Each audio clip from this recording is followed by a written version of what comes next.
ப்ரானிக் ஹீலிங்னு ஒரு சப்ஜெக்ட். அது விஷயமாவும் எனக்கு நண்பர்கள் ரெக்கமெண்ட் பண்ணி அந்த கிளாஸ் கூட்டு போனாங்க. எனக்கு தெரியாது. அவங்க கூட்டு போனாங்க, போனேன்.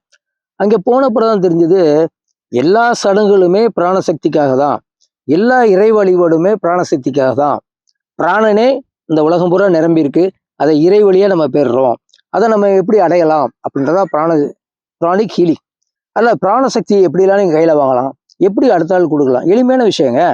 உங்க குழந்தை அழுதா அம்மா தொட்டு தடவி கொடுத்தா அந்த குழந்தை தூங்குது. ஏன்னா அவங்களுடைய பிராணசக்தி, அந்த துடிப்பு, தன் குழந்தை நல்லாகுன்ற துடிப்பு அந்த ஆறா கை மூலமா அந்த குழந்தைகள முதுகுக்கு போகுது. அப்ப அந்த குழந்தை நிம்மதியா தூங்குது.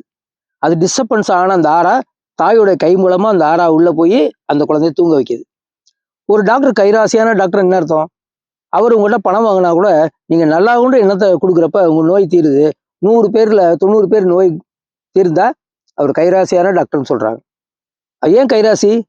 அவர் கொடுக்கும் பொழுதே உள்ள நினைக்கிறார், இது நல்லா ஆகணும், சீக்கிரம் நல்லா ஆகணும், இவருக்கு என்ன சிறப்பாக மருத்துவம் கொடுக்கணும் அப்படின்ற எண்ணத்தோடு அவர் கொடுத்தாருன்னா அவர் கைராசியான டாக்டர். அவர் கொடுக்குறத உங்களுக்கு வேலை செய்யும்.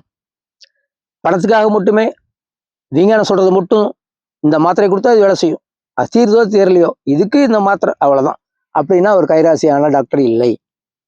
அவர் உணர்ந்து நீங்க வந்ததுனால உங்களை கியூர் பண்ணணும், ஹாப்பியா இருக்கணும், கியூர் ஆகணும்னு எண்ணத்துல அவர் கொடுத்தா அந்த மாத்திரை பவர் கம்மியான மாத்திரைனா கூட வேலை செய்யும். இதுதான் பிராண சிகிச்சை. உங்களுடைய பிராணன் அந்த பொருளுக்குள்ள போகணும். தண்ணியில போகலாம், உணவுல போகலாம். நீங்க பரிமாறும் பொழுது சந்தோஷமா பரிமாறினா அந்த உடல் ஜீரண சக்தியை மேம்படுத்தும்.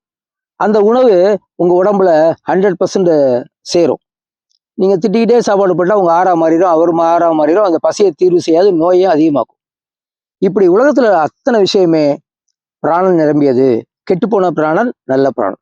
இந்த பிராணசக்தியை எப்படி வளர்த்துக்கணும், எப்படி கொடுக்கணும், எங்கெல்லாம் நிறைஞ்சிருக்கு அப்படின்னு தெரிஞ்சுக்கிறதா ப்ரானிக் ஹீலிங். அதுல இன்னொரு முறை ரேக்கி, ரெண்டும் ஒன்று தான். இந்த பிராண சிகிச்சையை நீங்க கத்துக்கல, எல்லாருமே கத்துக்கலாம். கத்துக்கிட்டு அதை நடைமுறைப்படுத்துங்க. மெல்ல மெல்ல அந்த சக்திகள் உங்களுக்கு நிறைய வரும். உங்களுடைய மருத்துவ செலவுகள் குறையும், உங்க ஆரோக்கியம் மேம்படும். நீங்க சமுதாயத்துக்கும் கொடுக்கலாம். சமுதாயத்துல நல்ல விஷயங்களை வாங்கி நல்ல விஷயத்த சமுதாயத்துக்கு கொடுக்கலாம். அதனால நான் இதன் வழியாக தான் பயணம் செஞ்சுட்டு இருக்கேன்.